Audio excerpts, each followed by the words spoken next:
নতুন দলের দায়িত্ব নিচ্ছেন বৈষম্যবিরোধী ছাত্র আন্দোলনের আহ্বায়ক ও অন্তর্বর্তী সরকারের তথ্য উপদেষ্টা নাহিদ ইসলাম। চলতি সপ্তাহে অন্তর্বর্তী সরকার থেকে পদত্যাগ করতে চলেছেন তিনি। এসব তথ্য নিশ্চিত করেছেন জাতীয় নাগরিক কমিটির মুখপাত্র সামান্তা শারমিন। তিনি জানান, নতুন দলের দায়িত্ব নিতে চলতি সপ্তাহে সরকার থেকে পদত্যাগ করতে পারেন উপদেষ্টা নাহিদ ইসলাম।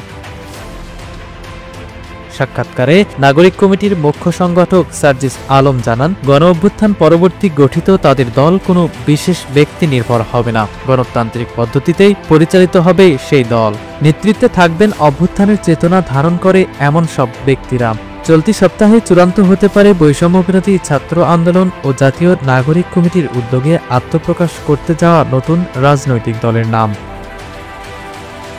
গঠনতন্ত্র প্রণয়ন ও কমিটি গঠন শেষ হওয়া সাপেক্ষে ছাত্রদের নতুন রাজনৈতিক দলের আত্মপ্রকাশ অনুষ্ঠান হতে পারে আগামী 24 ফেব্রুয়ারি। রাজনৈতিক দলটির পাশাপাশি নতুন একটি ছাত্র সংগঠনের ঘোষণাও আসতে পারে। প্রাথমিকভাবে দল এবং ছাত্র সংগঠন আহ্বায়ক কমিটি ঘোষণা করতে পারে বলে জানা গেছে।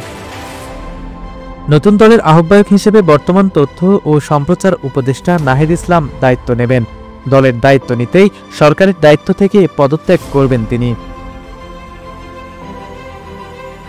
এছাড়াও দলের সদস্য সচিব হিসেবে আলোচনায় আছেন জাতীয় নাগরিক কমিটির আহ্বায়ক নাসির উদ্দিন পাটোয়ারি ও সদস্য সচিব আক্তার হোসেন। এছাড়া দলের শীর্ষ ফোরামে থাকছেন জাতীয় নাগরিক কমিটির মুখ্য সংগঠক সার্জিস আলম ও বৈষম্যবিরোধী ছাত্র আন্দোলনের আহ্বায়ক হাসানাত আব্দুল্লাহ।